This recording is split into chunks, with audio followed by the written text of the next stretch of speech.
जियो financial services के shares 20% से गिर गए थे। मतलब 4 दिन के लिए हर दिन 5% से शेयर्स गिर रहे थे।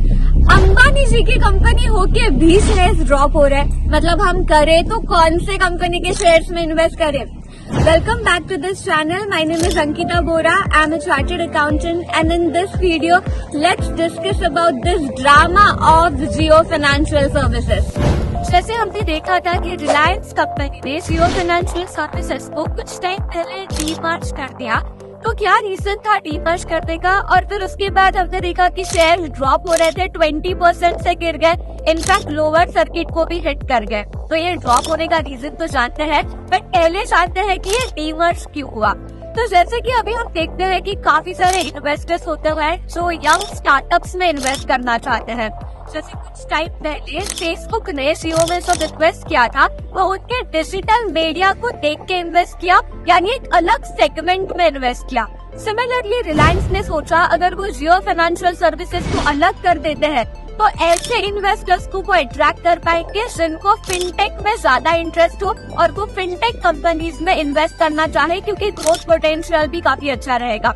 और वही इन्वेस्टर फिर 2000 प्लस शेयर्स के लिए प्राइस पे करने से अच्छा कम प्राइस में जियो फाइनेंशियल सर्विसेज के शेयर्स ले सकते हैं। तो ये एक वन ऑफ द रीजन है। और यही फाइनेंशियल कंपनीज में एक्चुअल में डेट भी ज्यादा होता है, क्योंकि वो उनका एक one of the core business होता है। और इसी वजह से जो रिलायंस के फाइनेंशियल स्टेटमेंट्स थे उसमें भी डेट काफी ज्यादा दिख रहा था। और जब ये रिलायंस ने जियो फाइनेंशियल सर्विसेज को अलग निकाला तो ऑब्वियसली रिलायंस की फाइनेंशियल स्टेटमेंट्स में फिर डेट उतना नहीं दिखा, डेट कम हो गया। तो ये 2 रीजन है और बाकी भी कुछ रीजन है, बट ये मेन 2 रीजन कहा जाता है कि डीमर्ज क्यों हुआ।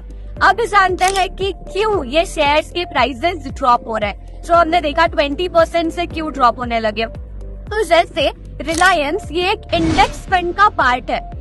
इंडिया में ऐसे कुछ इंडेक्स फंड है जहाँ पे कंपनीज उसका पार्ट होती है। जैसे फॉर एग्जाम्पल निफ्टी 50 में टोटल 50 कंपनीज है और रिलायंस भी उसका एक पार्ट है। जब रिलायंस डीमर्ज हो गया और जियो फाइनेंशियल सर्विस हो गया, और आपको पता होगा कि हर शेयर होल्डर जिसके पास रिलायंस का शेयर था उसको जियो फाइनेंशियल सर्विसेज की भी शेयर्स मिल गए। बट फिर इस इंडेक्स फंड में रिलायंस के साथ साथ जियो भी एक पार्ट बन गया। मतलब जब पहले 50 कंपनीज थी तो अब वो 51 हो गई।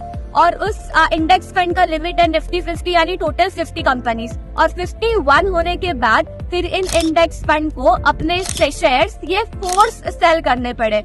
और उसी वजह से जब इतना ज्यादा हेवी सेलिंग होने लगा और बायर्स कोई थे नहीं, तो अपने आप शेयर्स की प्राइस ड्रॉप होने लगी।